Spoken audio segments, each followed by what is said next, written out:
미국은 반도체를 발명했다. 이제 그 발명품을 집으로 가져올 때다. 어제 미국 바이든 대통령이 코로나 격리 기간 중임에도 불구하고 미국 의회에 지금 계류 중인 반도체법 통과를 촉구하기 위해서 화상회의로 한 말입니다. 반도체법은 미국의 반도체 공장을 짓는 기업에 보조금을 지원해 준다는 법안으로 한국과 일본, 타이완 이런 기업들이 주요 대상에 들어가 있습니다. 그렇지만 족쇄도 있습니다. 반도체법으로 미국의 지원을 받으면 대신 10년간 중국에는 투자하지 못한다는 겁니다. 미국 반도체법은 내일 새벽 의회 표결을 앞두고 있습니다. 또 미국은 한국과 일본, 타이완 이 4개 나라의 반도체 칩4 동맹에 참여할지 여부를 8월 말까지 결정하라고 통보해 놓은 상태입니다. 우리나라 반도체 수출의 60%를 차지하고 있는 중국은 당사국들이 자국의 이익과 공정한 시장 원칙에 입각해 결정해달라면서 사실상 한국이 이 칩4에 동참하지 말 것을 요구하고 있습니다. 1983년 64K 개발로 시작된 한국 반도체 산업이 지금 40년 만에 위기가 될지 아니면 또 다른 기회가 될지 중대한 기로에 서 있습니다. 네, 경제와 정의를 다잡는 홍반장, 저는 KBS 기자 홍사원입니다. 홍사원의 경제쇼 타이틀을 달고 책 한 권 나왔습니다. 제목이 세 번째 위기, 세 번째 기회인데요. 오건영 부부장과 안유아 교수 또 이종우 센터장 등 홍사원의 경제쇼에 출연하는 경제 전문가 8명과 나눈 대담을 담았습니다.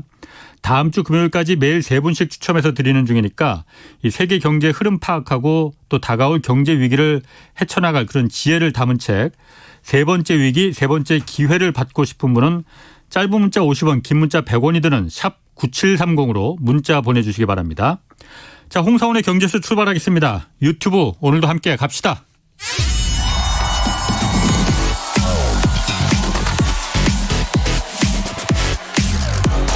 대한민국 경제 오디션 내가 경제스타 K. 여러분, 경제가 어려워서 힘드시죠? 그래서 준비했습니다. 대한민국 경제 오디션 내가 경제스타 K. 힘든 경제 상황을 이겨낸 감동 스토리, 우리 가정의 특별한 경제교육법, 슬기로운 투자 아이디어, 경제와 관련된 이야기라면 모두 환영합니다. 총 상금 6천만 원을 준비했습니다. 자세한 내용은 홍사원의 경제쇼 홈페이지를 참고하세요. 이 프로그램은 당신의 투자의 길을 춤추게 하는 새로운 투자 플랫폼 탱고픽에서 함께합니다. 네, 총 상금 6천만 원 걸린 대한민국 경제 오디션 내가 경제스타 K 지금 계속 사연 받고 있습니다. 12월 9일까지입니다. 대상 2천만 원, 최우수상 500만 원, 또 월장원 50만 원씩 상금 주어집니다. 사연은 홍사원의 경제쇼 홈페이지에 올려주시면 되는데 사연 보내주실 때 연락처 꼭 남겨주셔야 저희가 연락드릴 수 있습니다. 자, 홍사원의 경제쇼 시작하겠습니다. 미국이 주도하는 지금 반도체 4개 나라 동맹 칩4 이 동맹의 목적에 대해서 좀 여러 가지 해석이 나오고 있습니다. 오늘 이 내용 좀 자세히 살펴보겠습니다. 전병서 중국경제금융연구소 소장 나오셨습니다. 안녕하세요. 안녕하십니까. 자, 오늘 그 칩4 이거를 좀 다루려고 했는데 먼저 오늘 국회 대정부 질문에서 한덕수 총리가 좀 뭐라고 해야 되나 좀 의미 있는 답변을 했습니다. 그게 그 국회에서 무역 적자, 중국의 지금 무역 적자가 2달 연속되고 있잖아요. 무역 적자를 중국에 기록하는 이유가 뭐냐 하고 물었더니 한덕수 총리가 답하기를 중국 경제가 거의 꼬라박는 수준이다 지금. 그래서 중국의 앞으로 이 수출 잠재력이 옛날 같지 않을 것이다 이렇게 답을 했거든요. 꼬라박는다는 그 얘기는 사실 저희가 방송에서 얘기하는 것도 참 이게 불편한 정도의 워딩인데 이런 얘기를 왜 국회에서 중국 경제가 물론 지금 침체가 들어가는 건 맞는다 하더라도 왜 이런 얘기를 했을까요? 그리고 실제로 그렇습니까? 네, 그게 이제 우리로 보면 뭐 거의 24년 8년 만에 무역 수지 적자가 난 것이 예. 이제 중국이 굉장히 어려워서 그런 것 아니냐. 예. 그렇게 이제 오인을 할 수는 있을 것 같아요. 예. 그래서 뭐 그 사이 우리가 뭐 우리 전체 무역 수지 적자의 83%를 중국에서 봤는데 예. 그 4월, 5월 그 2달의 봉쇄 때문에 우리가 이제 연속 석 달 뭐 이 정도의 무역 적자가 난 것. 예. 이거를 이제 어떻게 해석하냐는 건데요. 예. 팩트를 얘기를 드리면 작년에 중국이 수출 증가율이 20.8%였습니다. 한국이 중국에. 아닙니다. 전 세계로 하는 전 중국의 세계가? 수출이. 예. 그리고 5월달, 6월달에 중국의 수출 증가율이 16.9%, 17.9%예요. 우리나라가 GDP 성장률 지금 2.3% 하는데 수출이 이제 17%, 18% 정도 성장하는 그런 나라가 그 수출의 성장 잠재력이 뭐 없어졌다 했겠다. 이것은 조금 이제 오해가 있는 것 같아요. 그런데 지난번에 왜 나토 정상회의 때 그 이 동해 수행했던 최상무 경제수석도 그 중국이 이제 탈중국 해야 된다라고 공식적으로 거기서 이제 갑자기 그 말을 꺼내버렸고 또 지금 한덕수 총리도 꼬라박는다는 표현을 쓰면서 중국이 지금 형편없이 지금 떨어지고 있다. 우리가 중국한테 정확히 이 말을 하지는 않지만 기대할 거 없다 이런 얘기잖아요. 이렇게 좀 거친 표현을 쓰고 공식적으로 이렇게 자꾸 그 좀 중국에서 다 이제 보고 있을 거 아닙니까? 의도적으로 뭐 이걸 쓰는 건지 아니면 무슨 이유가 있는 건지 굳이 그냥 중국 경기가 안 좋아서 지금 중국 수출이 우리가 좀 적자인 것 같다. 말해도 충분할 것 같은데. 그래서 뭐 정치인들의 말의 무게라는 것은 뭐 이 자리의 무게하고 같이 가는 거라서 예. 조금 신중할 필요는 있는 것 같고요. 예. 그래서 우리가 대중국 무역 적자는 이제 조금 안을 들여다보면 우리가 중국에 수출하는 것의 88%가 중간재이기 때문에 예. 이것은 이제 중국이 공장을 못 돌리거나 이렇게 하면은 이제 안 되게 돼 있는 거죠. 예. 근데 중국이 4월, 5월 2달 동안에 거의 뭐 GDP의 한 40%에서 70% 되는 지역을 봉쇄를 했기 때문에 예. 뭐 이게 생산이 안 되는 상황에서 우리 수출이 될 수가 없었던 예. 그런 상황이고 지금 6월, 7월 달에 이제 중국 6월에 그 도시 봉쇄를 완전히 풀면서 이제 정상화돼 가는 단계예요. 예. 그래서 이제 한국의 무역수지 최근 대중국 무역수지 적자 2달, 석 달은 이건 좀 일과성이라고 봐야 될 것 같고. 일과성이라고 봐야 됩니까 이걸? 그렇죠. 그리고 이제 그 정상화되는 8월, 9월 이때 데이터를 보고서 판단을 해야 될 것 같아요. 예. 그리고 이제 또 하나 오해는 그 우리나라의 대중국 그 반도체 수출 증가율은 한 자릿수로 떨어졌고 반대로 수입 증가율은 거의 40% 가까이 늘었어요. 그래서 이제 우리 반도체 무역 흑자가 대폭 이제 줄어드는 그런 현상이 이제 5월달, 6월달 나타났는데 그것에 대해서도 중국이 그간에 이제 반도체 굴기를 해서 그 효과를 본 것 아니냐. 이제 그런 얘기들도 굉장히 많이 해요. 그러나 이것도 오해입니다. 그래서 우리는 이제 중국으로 수출하는 것에 이 뭐 대부분의 제품들이 소위 말하는 그 하이엔드 제품이고 중국은 이제 로엔드 제품이기 때문에 이게 이제 중국 같은 경우는 하이엔드 쪽의 수출이 공장 가동이 안 되는 바람에 이게 문제가 생겨서 그런 거고요. 그리고 이제 중국 같은 경우는 코로나 때 그 연속 공장하는 예를 들어서 철강이라든지 반도체라든지 이런 지역은 이 공장을 폐쇄를 하고 직원들이 이제 집에 퇴근 못하고 그 안에서 2달 동안 생활을 하면서 공장을 계속 돌렸어요. 그러니까 로엔드 제품의 생산이 많이 됐던 거죠. 저부가 같이. 그렇죠. 이제 그 효과고 그 중국이 반도체 기술 굴기를 해서 한국을 뛰어넘어서 그렇다. 부가가치가 높아졌다. 이건 전혀 아닙니다. 그래서 그것도 반도체 적자 마찬가지로 그 최근 2달에서 이제 정상화되는 석 달 정도 데이터를 보고서 그렇게 얘기하는 것은 너무 과하다. 그래서 적어도 3, 4분기 데이터, 4, 4분기 데이터도 그렇게 나온다고 그러면 이건 다시 봐야 되는데 그럴 가능성이 거의 없습니다. 그 전 소장님이 왜냐면은 전 소장님이 그렇게 보시는 이유가 특별하게 있는 건지 왜냐면은 정부에서 그 총리가 말했을 때는 여러 가지 정보와 데이터 이런 걸 입각해서 중국 경제가 지금 꼬라박고 있으니까 거기 기대할 거 없다라고 말하는 거잖아요. 근데 전 소장님이 보시기에 지금 이거 일시적인 거다 가능성이 크다라고 판단할 근거가 좀 있을 거 아닙니까? 그래서 그것은 이제 뭐 우리도 마찬가지지만 이 도시 봉쇄를 2달 동안 했는데 그 GDP 숫자가 제가 볼 때는 2분기가 0.4%가 나왔는데요. 2달 동안 거의 도시 봉쇄를 했는데 석 달의 숫자가 0.4가 나왔다고 하는 것은 6월 달에 엄청난 이제 이게 경기 부양하고 또 가동을 높였기 때문에 마이너스가 안 나왔다는 것만 해도 이게 엄청난 거라고 사실은 봐야 될 것 같아요. 도시 봉쇄를 했는데도 0.4 플러스가 나온 거는 그렇죠. 중국이 지금 경기 부양을 하고 있으니까 그렇죠. 긴축을 하는 게 아니고 중국은. 그렇죠. 그래서 이제 우리가 조금 오해하는 것은 중국이 경기 부양하고 있어? 뭐 이렇게 생각을 하지만 중국은 정부가 나서서 또 이제 여러 가지 그 통화 금융 정책을 왕창 풀고 있지만 예. 이걸 대놓고 우리가 경기 부양한다는 얘기를 전혀 안 합니다. 그래서 그 이유는 전 세계가 다 긴축하고 금리 올리고 이런 상황에서 예. 중국만 그렇게 한다고 그러면 이것은 이제 중국만이 수혜를 보는 거다. 이렇게 이제 그 반발을 살 여지가 있어요. 예. 그리고 뭐 전 세계가 다 이렇게 이제 된 근본 원리를 따지고 왜 돈을 많이 풀었냐 그러면 중국발 이제 그 코로나 때문에 그런 거잖아요. 예. 그래서 중국은 이 실제로는 거의 오리 같은 것 아닌가. 물밑에서는 엄청난 이제 그 일을 하면서 예. 겉으로는 조용하게 이제 보이니까 우리는 이제 그걸 보고서 그 중국이 지금 뭐 굉장히 어렵다 이렇게 보는데 데이터를 정확하게 체크를 해보면 방금 제가 말씀을 드렸지만 수출 포텐셜이 더 이상 없다는 게 아니고 예.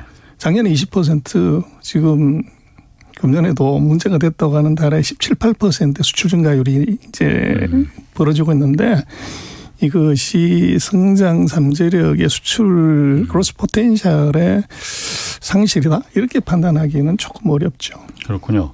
그리고 지금 보면은 그 중국이 오늘 한덕수 총리가 그 얘기도 했어요. 그러니까 그 물론 꼬라박는다는 얘기도 했지만은 중국이 한국의 무역에 있어서 여전히 굉장히 중요하다 이런 얘기는 했어요. 뭐 옛날처럼 그렇게 우리가 원하는 것처럼 그렇게 작동하지는 않을 수 있기 때문에 거기에 대비해야 된다 이런 취지에서 말했는데 그렇다 하더라도 그 지금 2달간 5월, 6월 2달간 거의 처음으로 우리나라가 중국의 적자를 본 거잖아요. 아까 중국의 경기 침체는 일시적일 가능성이 있다. 물론 다음 달 좀 봐야 되겠지만은 무역 적자도 그러면은 일시적일 수 있습니까? 아니면 이거는 좀 계속 뭐 고착화될 수 있습니까? 일시적이라고 봐야 됩니다. 무역 구조라는 것이 2달 만에 바뀔 수 있는 상황이 아닙니다. 예. 그리고 이제 중국 같은 경우는 공장 가동을 못했던 그런 이제 사정이 있었기 때문에 그런 것이고, 예. 그래서 그거는 뭐 제가 볼 때는 너무 성급하게 판단할 일은 아닌 것 같아요. 예. 산업구조 경제구조는 공장 짓는데 2년 걸리고, 예. 뭐 어떻게 보면 이제 비즈니스 사이클이 4년이나 가는데 예. 그걸 2달 만에 판단하기는 대단히 어렵습니다. 그래요? 만약 이게 그런데 계속 그 이번 달에도 좀 봐야 되기 다음 달에 결과가 나오겠지만은 이번 달에도 만약 중국이 또 적자가 나오고 그러면은 이게 계속 고착화 무역 수지가 사실 우리나라가 가장 많은 무역 교역 상대 1위 국가고도 그렇고 가장 많이 남기는 데도 중국이잖아요. 그래서 이제 그거를 우리가 적자 났다고 해서 중국이 어렵냐 이렇게 볼 게 아니고 중국은 그런 무역 수지 적자가 얼마나 나를 봐야 돼요. 네. 중국도 수출이 안 돼서 그렇다고 그런 문제인데 지난달에 보면 중국이 사상 최대로 많은 무역 적자를 했어요. 예.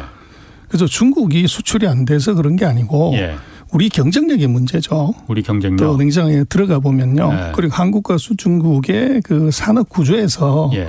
중국이 어떤 상황이 벌어졌을 때 우리가 자동으로 영향받는 그 구조 때문에 그런 것이지 저게 중국이 그 수출이 안 돼서 대규모 중국도 무역 적자를 본다?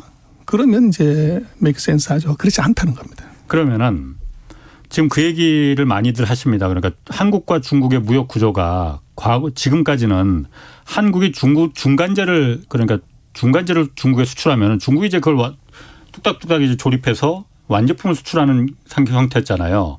근데 중국의 지금 중간재 제조 기술이 한국만큼 뛰어나졌다, 올라갔다. 그래서 한국이 중간재 수출이 그렇게 쉽지 않다, 용이치 않다라는 얘기들 많이 하거든요. 그럼 만약에 그것 때문에 만약 그런 구조 때문에 지금 이 2달간 무역 적자가 이제 시작된 거라면은 앞으로도 이거는 뒤바뀌지 않을 거 아닙니까? 단기적으로는요. 중국의 공장 가동 멈춘 것이 우리 무역 적자의 그 중요한 이유고요. 예. 앞으로는 점점 우리가 대중국 무역 적자는 줄어들 수밖에 없는 것이 예. 이게 중국의 그 중간재 기술 국산화, 예. 제품 국산화는 빠른 속도로 이루어지고 있고요. 예. 그래서 우리는 놓고 보면 이제 좀 봐야 되는 것은 전 세계에서 벤츠가 어느 나라에서 제일 많이 팔린지 아십니까? 중국이요? 중국입니다. 예. 2등이 미국이고요. 예. 3등이 독일입니다. 아, 독일이 제 3번째밖에 안 돼요? 그렇습니다. 한국은 몇 번째? 한국도 엄청 많던데. 한국은 한 4등에서 5등 정도 됩니다. 예. 그리고 이제 뭐 전 세계에서 럭셔리를 누가 제일 많이 사냐. 예. 전 세계 명품의 35%를 중국이 삽니다. 중국이죠. 예.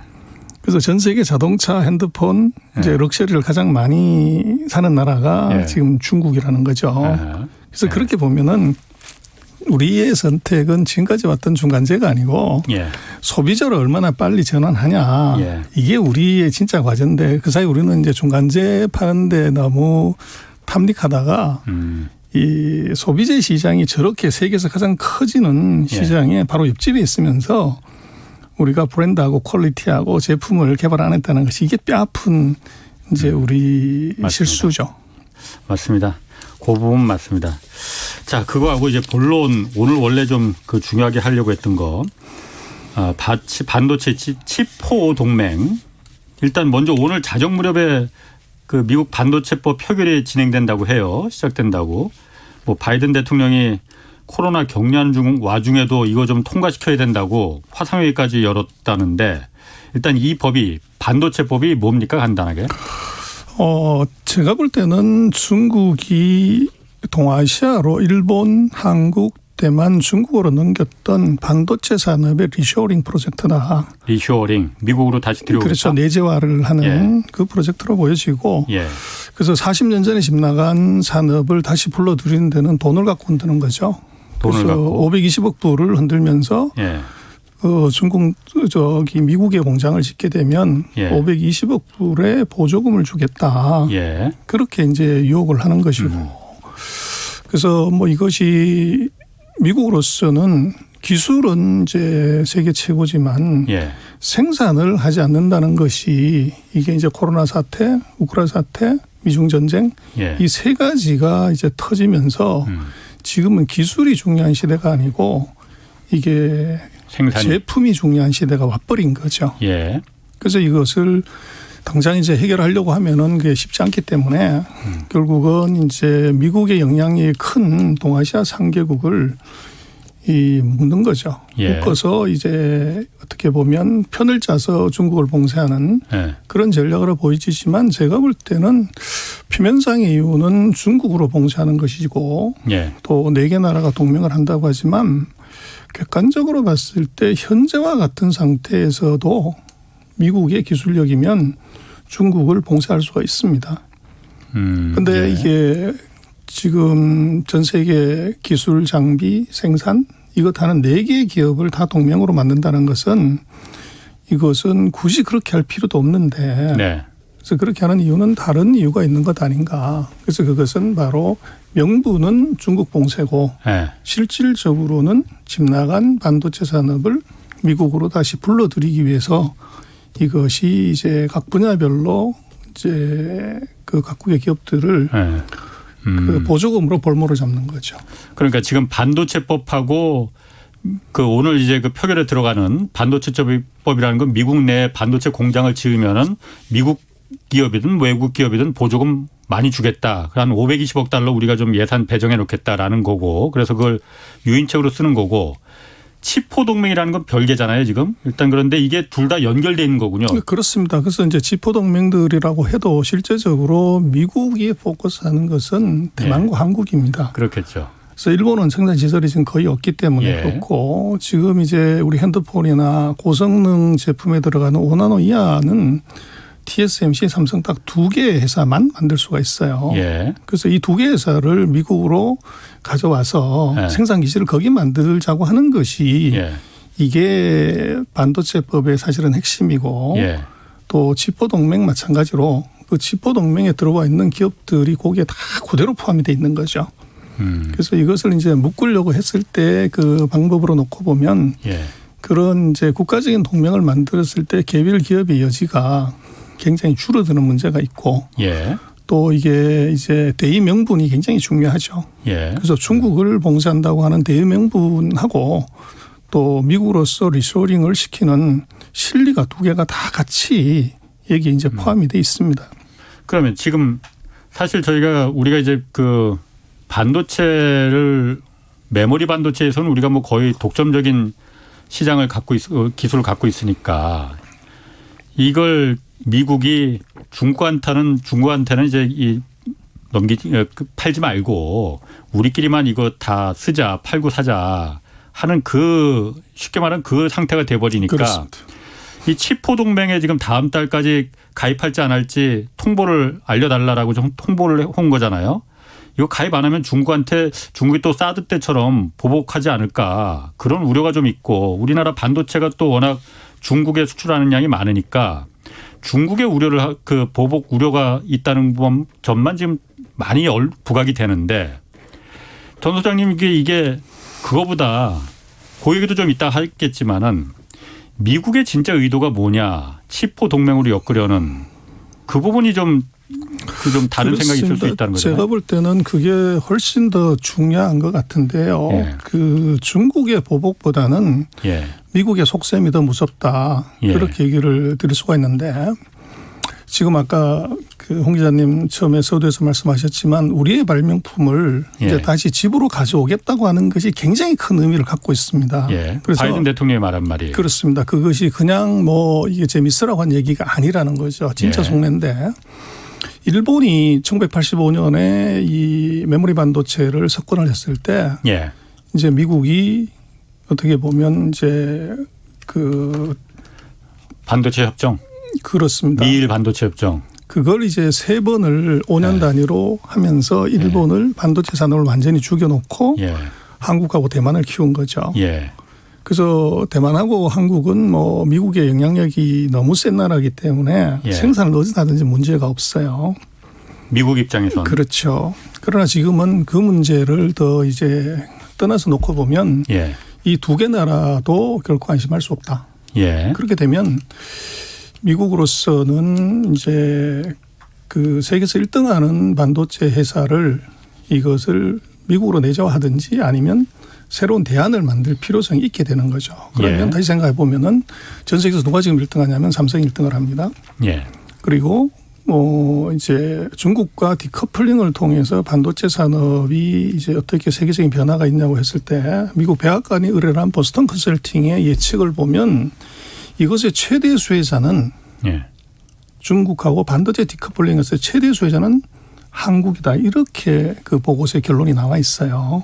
예. 그 얘기는 뭐냐면 지금 이런 이제 반도체법에서 더 깊이 들여다 놓고 보면 예. 한국이 하고 있는 반도체 기술을 미국 안으로 다시 내재화를 시키는 것이 이게 미국의 궁극적인 목표다. 사실은 그렇게 볼 수가 있고 현재 상태에서도 그렇고 앞으로도 이 반도체가 기술이 있다고 되는 것이 장비가 없으면 이것은 만들 수가 없어요. 예. 근데 세계 15대 반도체 장비 회사 중에서 이게 2개를 빼고는 전부 미국하고 일본의 반도체 장비 회사예요.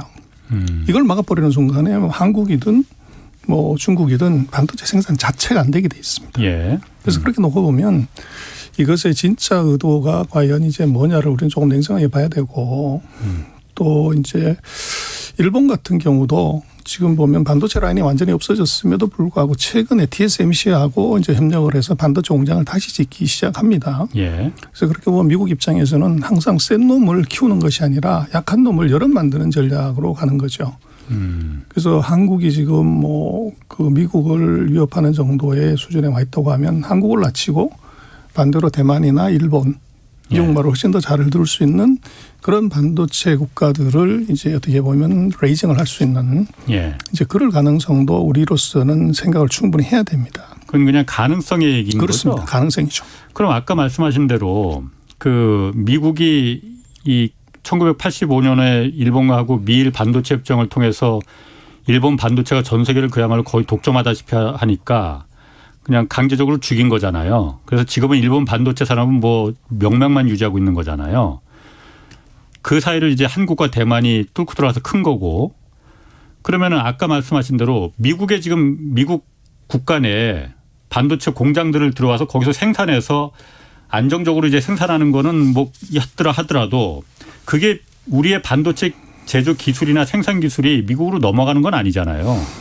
그렇습니다. 근데 이제 최근에 보면 배터리 공장들이 미국에 공장을 지면서 예. 미국의 전기차 회사들이 예. 배터리 회사들에 대해서 기술 이제 공유를 요청을 해요. 한국의 배터리 회사들한테. 그렇죠. 그래서 이제 기술 공개를 하라는 거죠. 그래서 그 리스크가 이제 반도체도 나중에 가면은 빼도 박도 못하는 상황이 왔을 때는 그 리스크가 있을 수가 있고 예.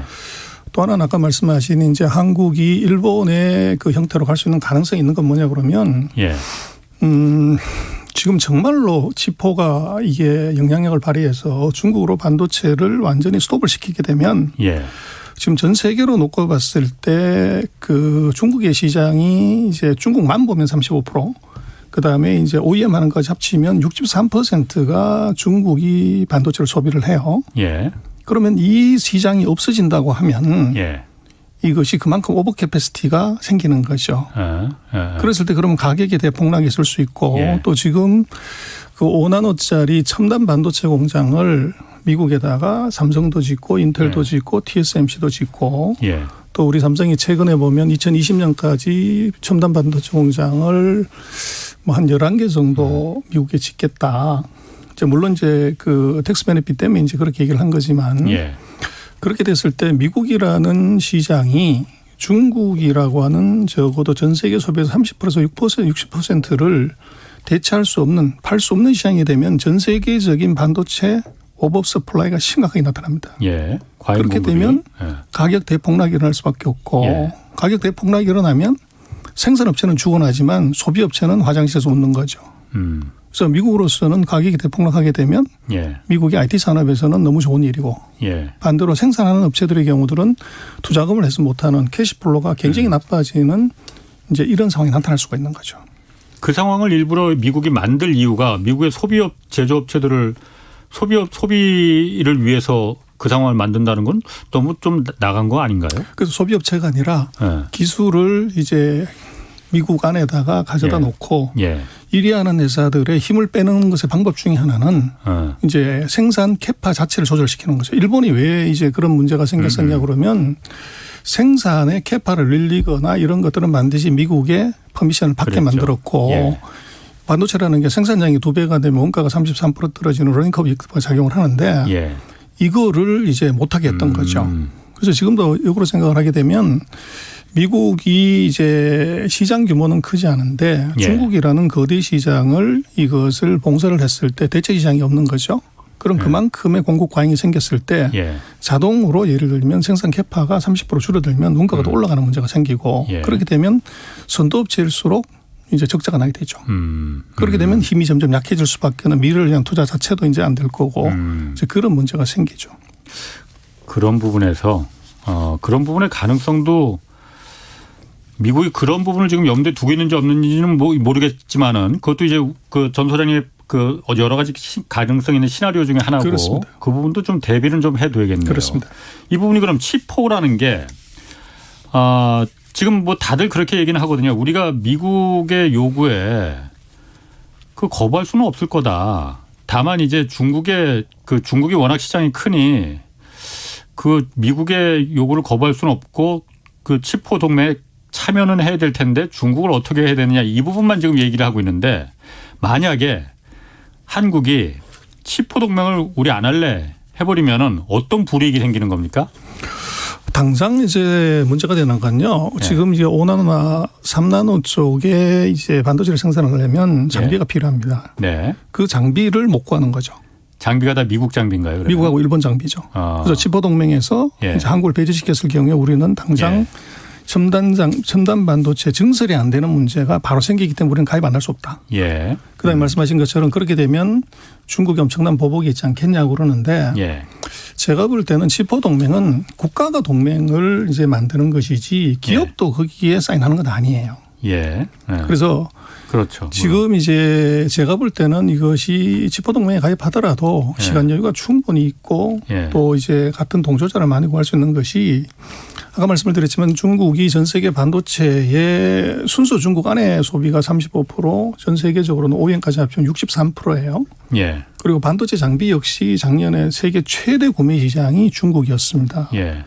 그러면 이게 미국의 반도체 장비 회사들의 경우는 전 세계 거의 한 30% 가까이 되는 마켓을 일단 포기를 해야 되고 그랬네. 예. 또 반도체 판매 회사들 예를 들면 퀄컴이다. 예. 이 회사들 마찬가지로 예. 이게 거의 50% 시장을 포기를 해야 돼요. 그 회사들도 입이 나올 것 같은데. 당연히 그렇죠. 그리고 예. 제일 큰 문제는 애플이죠.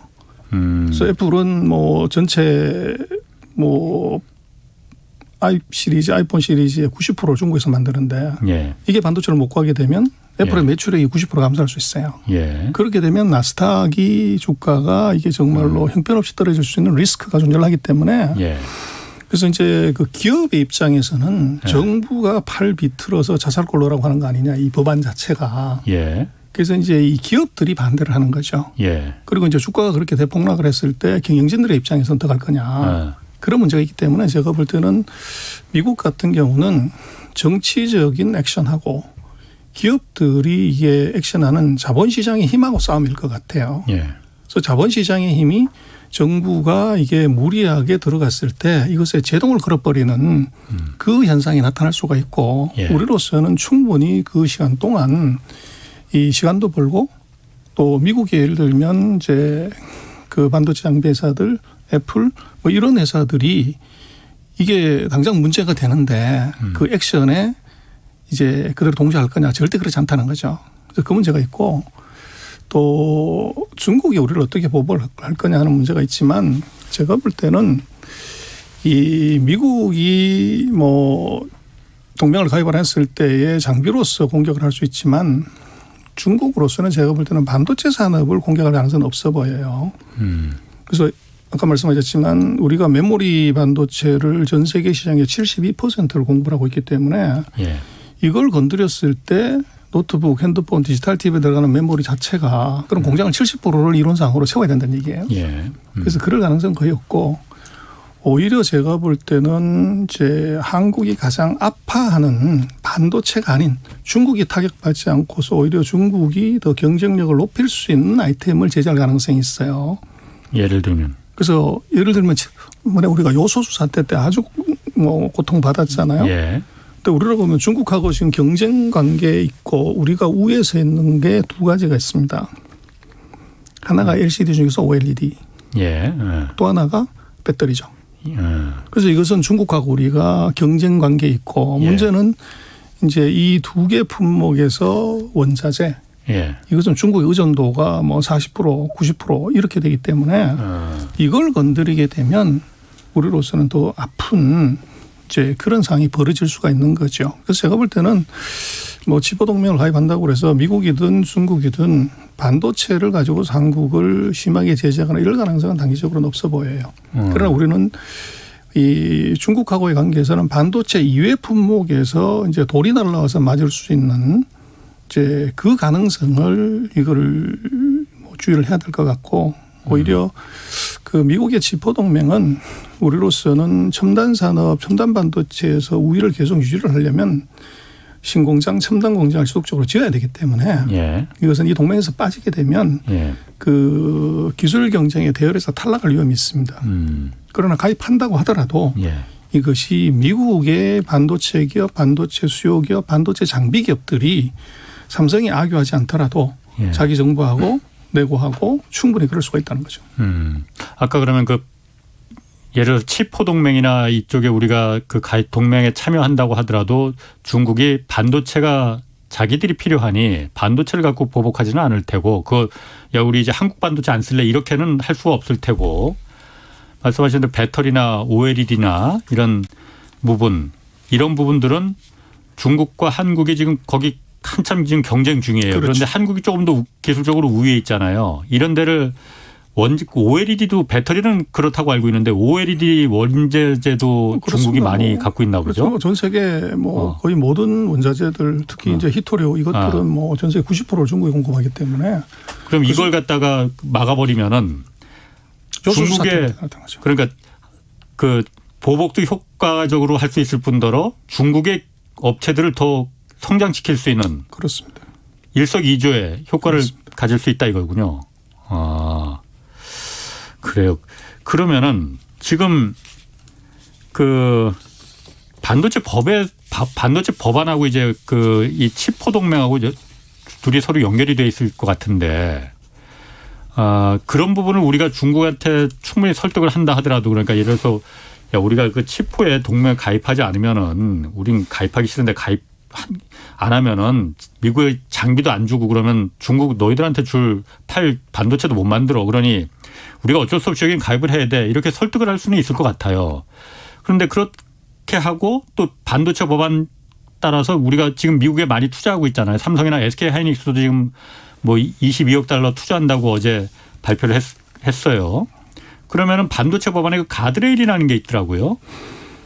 보조금을 한국 기업들한테 주는데 보조금 받으면은 중국에는 대신 10년간 투자 못 한다. 한국 반도체 SK 하이닉스나 삼성전자나 중국에 지금 반도체 공장 많이 갖고 있잖아요. 그리고 반도체 생산의 절반 가까이를 중국에서 다 생산한다고 알고 있는데 여기도 그러면 앞으로 있는 공장만 돌리고 더 이상 뭐 증설하거나 뭐 더 고급 공정을 뭐 하거나 이런 거는 불가능한 거잖아요. 그래서 이제 거기도 두 가지 구멍이 있는데요. 예. 첫 번째는 이제 아까 말씀하신 것처럼 7월 말에 물론 뭐 26일 날 통과시키려고 한 것은 상원이고 예. 하원도 통과를 해야 됩니다. 반도체법이. 그렇죠. 예. 상하원 동시에 통과를 해야 되는데 예. 지금 이제 그 하원 같은 경우에 공화당이 예. 이제 이 법안에 대해서 별로 이제 썩 내키하지 않아요. 그래서 아니 우리가 세계에서 기술 최고인데 예. 공장 짓는데 그것도 한두 푼도 아니고 520억 불을 줘가지고 한국 기업, 뭐 대만 기업 좋은 일 시킬 일이 있나. 예. 여기에 대해서 이제 반대를 위한 반대가 존재하고 있고. 예. 그래서 이걸 만약에 시비를 걸게 되면 이것이 통과가 안 될 수 있는 가능성도 전혀 배제할 수는 없어요. 예. 워낙 지금 뭐 바이든 대통령의 지지율이 떨어졌기 때문에.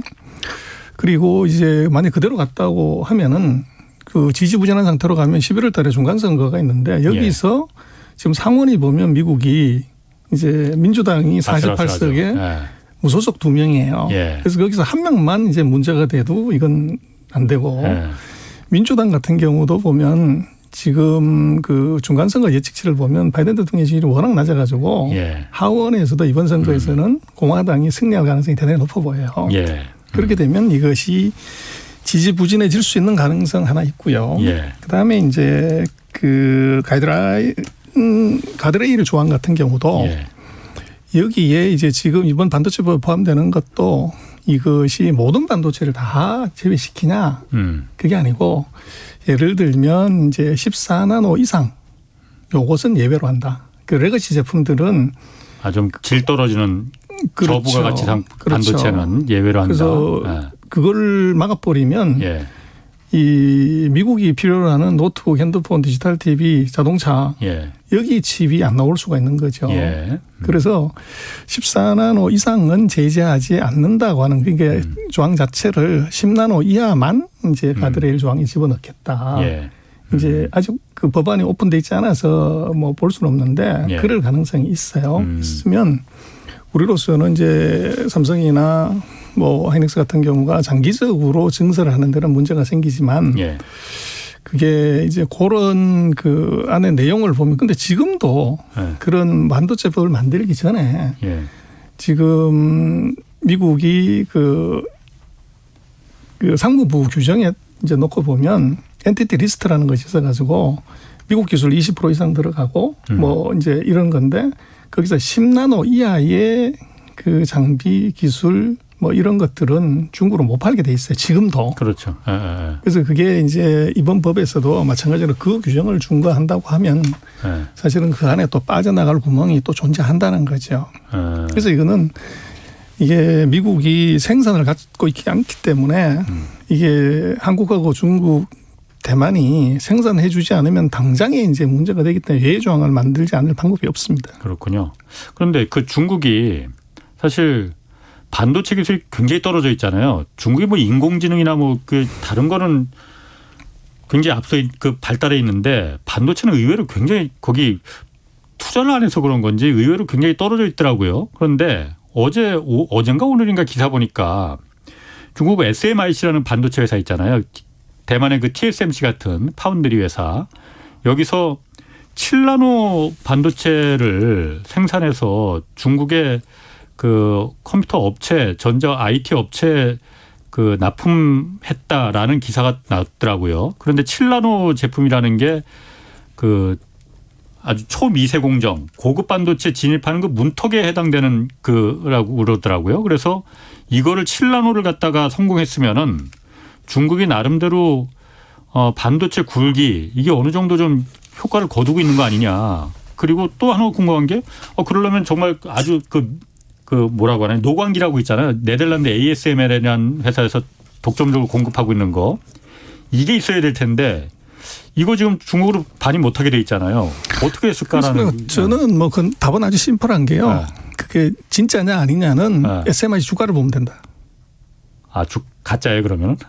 그래서 SMI 주가가 오늘 올랐을까요 떨어졌을까요? 제가 볼 때 떨어졌을 것 같아요. 그게 성공을 했다고 하면 아까 말씀하신 것처럼 EUV 장비를 쓰지 않고서 7나노 5나노를 만들었다 그러면 획기적인 거예요.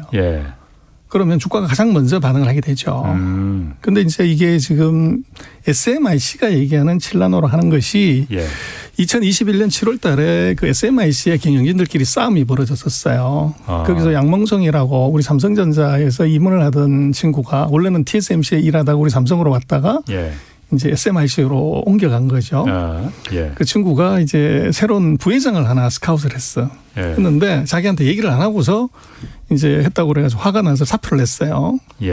그때 이제 사표를 낼 때 뭔 얘기를 하냐면 근데 이 친구가 이제 핀펫이라고 그 TSMC가 애플의 물량을 삼성한테서 가져간 결정적인 이제 기여를 한 기술이 바로 그 핀펫 기술인데 그거를 이제 개발하는데 아주 실질적인 공헌을 했던 친구예요. 기술이 있죠. 그래서 자기가 SMIC에 와가지고 그 공정을 완성을 시켜서 14나노를 성공적으로 이제 만들었고 그래서 그때 2021년 7월 달에 지금 우리가 7나노 공정에 이제 양산에 들어간다. 그렇게 이제 뻥을 쳤죠. 그때도? 그렇죠. 그래서 지금까지 이제 그럼 양산을 잘하고 있어야 되는데 실제적으로 제품 나온 건 없어요. 한두 번이 아니구만 그러면. 그래서 지금 제가 볼 때는 어떻게 해서 트라이 앤 에러 방식으로 한두 개 뭐 몇십 개는 만들 수 있을지 모르지만 반도체라는 것은 매스를 걸 수가 있어야 돼요. 대량 생산. 그렇죠. 그리고 지금 7나노 레벨까지를 가지고서 지금 DUV를 갖고서 EUV를 쓰지 않고서 그렇게 한다는 것은 경제성이 과연 있는 거냐. 이제 그걸 놓고 보면 그것은 뭐 굉장히 조금 신뢰하기 어려운 얘기고 또 이제 생각을 해보면 그 정도의 기술 쾌거를 이뤘다 그러면 중국의 모든 언론, 관방 언론들이 다 데저트필 했을 거예요. 하긴 그렇겠네요. 뭐 그거 7나노가 됐으면은 삼성이나 TSMC의 기술 격차가 2년 이내로 좁혀진다고 그러더라고요. 그래서 이제 그러면 그것은 정말 기술의 쾌거인데 중국의 어떤 언론에도 그런 얘기 한 게 없고 우리나라 언론에서만 어디에 뭐 잘 알지도 못하는 이제 무슨 인터넷 사이트에 있는 회사가 이제 그런 걸 했다고 하더라. 그럼 그거는 그냥 없던 걸로 주가로 봐라. 알겠습니다. 그리고 바이든 대통령이 시진핑 주석하고 지금 그 이번 주 내로 전화 통화한다고 하잖아요. 그럼 전화 통화할 때 뭐 여러 가지 얘기가 있겠지만은 뭐 우리 그 지금 치포 얘기하니까 치포에 대해서도 얘기가 나오지 않겠습니까? 일단 시진핑 주석이 먼저 꺼내지 않을까? 그런 거 하지 말라고. 근데 이제 뭐 큰 나라끼리는요 서로 얼굴 그렇게 얘기 안 하죠. 그리고 지금 재미난 것은 최근에 뭐 이번까지 하면 5번 화상회의를 하는데 화상회의에서 실익이 거의 없었어요. 뭐 제대로 진행된 게 별로 없었거든요. 없었고 키는 아마 이번에 바이든 같은 경우는 통상은 약한 놈이 센 놈한테 전화해서 뭐 이제 부탁 오야 되는데 센 놈이 약한 놈한테 자꾸 전화를 하는 거죠. 그래서 그것의 의미를 보면 이 센 놈이 미국입니까 지금? 그렇죠. 미국이 급한 게 두 가지가 있죠. 하나가 인플레이션. 그러면 이제 보복관세 25% 쳤던 것을 이걸 낮춰버리면 수입 물가가 확 낮아지죠. 그러니까 중국 제품에 대한 보복관세 그렇죠. 트럼프에 매긴 거 있어요. 그렇습니다. 그런데 그걸 그냥 낮춰주면 미국이 그러면 2년 반 동안 보복관세 왜 때렸냐. 바보짓 한 거 아니냐 이런 문제가 있기 때문에 그럼 반대로 중국이 거기는 반대급부를 뭘 해줘야 된다고요. 제가 볼 땐 그것은 시진핑하고 얘기하는 것은 수입을 대해라. 원래 미국산 물품 사주기로 했었잖아요. 일정 그걸 57%만 사주고 나머지는 이제 입을 닦은 거죠. 그래서 제가 볼 때는 미국이 보복관세를 낮출 수 있는 명분을 그것을 중국이 만들어줘라고 하는 것이 제가 볼 때는 이번 전화의 첫 번째일 것 같고 두 번째는 이제 우크라이나 전쟁일 것 같아요. 그래서 러시아가 저거 봉쇄당해가지고 끝이 났어야 되는데 지금 전쟁 끝나고 나서 뭐 주가 환율, 금리 다 제자리로 돌아왔어요. 그 이유는 누군가가 자꾸 이제 러시아한테 달러를 공급하는 거죠. 그래서 그 나라가 보면 지난번도 체크를 했지만 인도하고 독일하고 제일 큰 게 중국입니다. 예. 그래서 러시아 전쟁을 끝내거나 통제하려고 하면 중국이 러시아 지원을 간접적으로 하고 있는 것을 막아야 될 거고 예. 거기에 아마 경고 예. 또는 이제 강력한 요청 예. 이게 아마 화상통화의 주가 아닐까 싶고 아. 지금 두 나라가 아직 이제 예를 들면 지포라든지 IPF 같은 민감한 문제는 예. 그것은 또 미국도 아직 그것이 법안이 완성이 됐거나 일치되지를 않았기 때문에 아. 그걸 의제로 올리거나 그럴 가능성은 제가 볼 때는 없어 보입니다. 그렇군요. 그러면 제가 몇 가지가 궁금한 게 미국의 인플레이션이 중국 보복 관세 철폐시키면은 좀 나아지는 건지 그거하고 아까 러시아 전쟁 러시아 지원하는 거 중국이 니들 그거 끊어라 석유 사지 마라 하면은 중국의 말을 들을 것인지 궁금하거든요. 그래서 그게 이제 미국으로서는 뭐 물가가 워낙 뛰어 올라가니까 어떤 것이든 지금 시행을 해야만이 예. 물가 올라가면 선거에서 질 위험이 있잖아요. 예. 11대 중간선거를 두고 있기 때문에 뭔가 하는 척이라도 해야 되는데 예. 가장 손쉽게 할 수 있는 것은 수입 물가를 낮추는 것이 지금으로서는 제일 손쉬운 방법이죠. 예. 그러나 예. 명분이 필요하다. 예. 그리고 이제 뭐 전쟁에 관련되는 문제들은 저것은 중국이 미국 말을 듣질 않죠.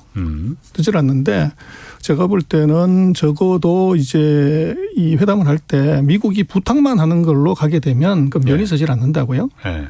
그래서 이제 요구사항이 하나 있다고 하면 이제 러시아 지원하지 말라는 것이 예. 경제적인 문제하고 어떻게 보면 명분의 문제를 두 개의 의안을 갖고 들어가는 것이 예. 아주 이제 바람직한 거고 예. 그게 중국이 수용할 거냐 말 거냐는 건 답은 뻔할 것 같습니다. 그래서 말은 부드럽게 하지만 예. 안 할 돌려가면서 뭐 지금하고 똑같이 그냥 할 가능성이 높죠. 거다.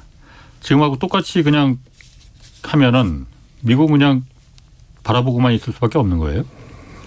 그래서 이제 다른 제재를 해야 되는데 예. 그 제재를 하기에는 이것이 수단이 마땅치가 않은 거죠. 예. 지금. 그래서 보복 관세가 이게 제일 중요한 무기였는데 예. 그걸 지금 철폐하는 상황에서 예. 이게 그것 말고 다른 보복을 하겠다고 하면 예. 오히려 이제 중국은 석유 수입을 더 늘려버릴 수도 있는 거죠. 그러니까 그 보복 관세 관련해서도 미국에서 재무장관은 그러니까 그거 풀어야 된다, 다 풀어야 된다. 지금 인플레가 지금 호떡집에 불났는데 지금 관세가 문제냐라는 입장이고 상무부에서는 안 된다고 그러겠죠. 그거 절대 안 된다. 그렇죠. 그거 풀면은 더 이상 우리가 무기로 쓸 만한 게 없다. 중국에 대해서 뭐 그 미국도 참 딜레마군요. 그러니까. 자, 요것도 하나 좀 시간이 얼마 안 남았지만 요거 좀 물어볼게요. 어쨌든 전 세계가 지금 물가 때문에 물가 낮추려고 자국 통화 가치를 지금 높이려는 역환율 전쟁이라는 거 지금 다 벌이고 있잖아요. 그런데 중국은 경기 부양하면서 돈 풀기 지금 계속 하고 있단 말이에요. 중국은 위안화 환율 같은 거 괜찮아요? 환율이 이제 절하가 최근에 좀 됐었죠. 됐다가 예. 지금은 이제 제자리에 멈춰서 있는데 예. 제가 볼 때는 중국의 위안화 환율은 추가적으로 절하되지 않을 것이다. 예. 그래서 오히려 절상의 방향으로 들 것이다. 그렇게 보는데 두 가지인데 하나는요. 지금 아까도 말씀을 드렸지만 6월 달에 무역수지 흑자가 사상 최대예요. 예. 그럼 이론상으로 이것은 이제 절상이 돼야 되고 두 번째는 더 중요한 것은 중국은 하반기에 내수 경기를 부양을 해야 돼요. 그래서 중국 GDP를 보면 네. 소비가 2021년 기준으로 65%가 GDP 기여도가 65%예요. 예. 그런데 소비가 지금 엉망진창이거든요. 예. 수출은 두 자릿수 성장을 하는데 코로나 공세 때문에. 그런데 소비를 늘리려고 하면 환율이 절상이 되는 것이 유리합니다. 환율이 늘리려면? 절상이 되는 것이. 뭘 늘리려면 그래 소비를 늘리려면 또 수입 물가가 낮아지니까 예, 예, 예를 들어서 이제 700원 하든 예. 7원 하든 예를 들어서 수입 단가가 5원이나 4원으로 떨어지면 그만큼 예. 물가가 낮아지면 그렇지. 소비가 늘어나게 되는 거죠. 예, 예. 그래서 제가 볼 때는 중국의 환율은 아마도 현재 수준을 유지하거나 오히려 절상적으로 가능성이 높다. 그런데 예. 그걸 너 마음대로 할 수 있냐고 그러는데 지난번에 한번 설명을 드렸지만 중국의 예. 환율은 복수통화 바스켓 제도로 해서 예. 이게 가중치를 중국 정부가 조절할 수 있습니다. 그래서 중국의 환율은 저것은 한국과 같은 시장 수급으로 결정되는 것이 아니고 인민은행의 의도에 따라서 얼마든지 절상시키고 절하시킬 수 있습니다. 그렇군요. 그리고 마지막으로 지난번에도 잠깐 말씀하셨지만 시진핑 이제 10월에 3년임 결정되잖아요. 이거는 이미 내부적으로 결정돼 있는 거죠. 그것은 이제 7말 8초에 7월 말 8월 초에 이제 베이다이허라고 하는 이제 휴양지에서 회의를 하죠. 지도자들이. 아마도 뭐 새로운 대안이 없기 때문에 그것도 결정됐다. 그래서 뭐 시진핑의 연임을 의심하기보다는 앞으로 시진핑과 같이 일하는 스텝들이 누구냐 그걸 더 관심 있게 봐야 될 것 같습니다. 알겠습니다. 지금까지 전병서 중국 경제금융연구소 소장이었습니다. 고맙습니다. 맞습니다. 네, 지금까지 홍사원의 경제쇼였습니다.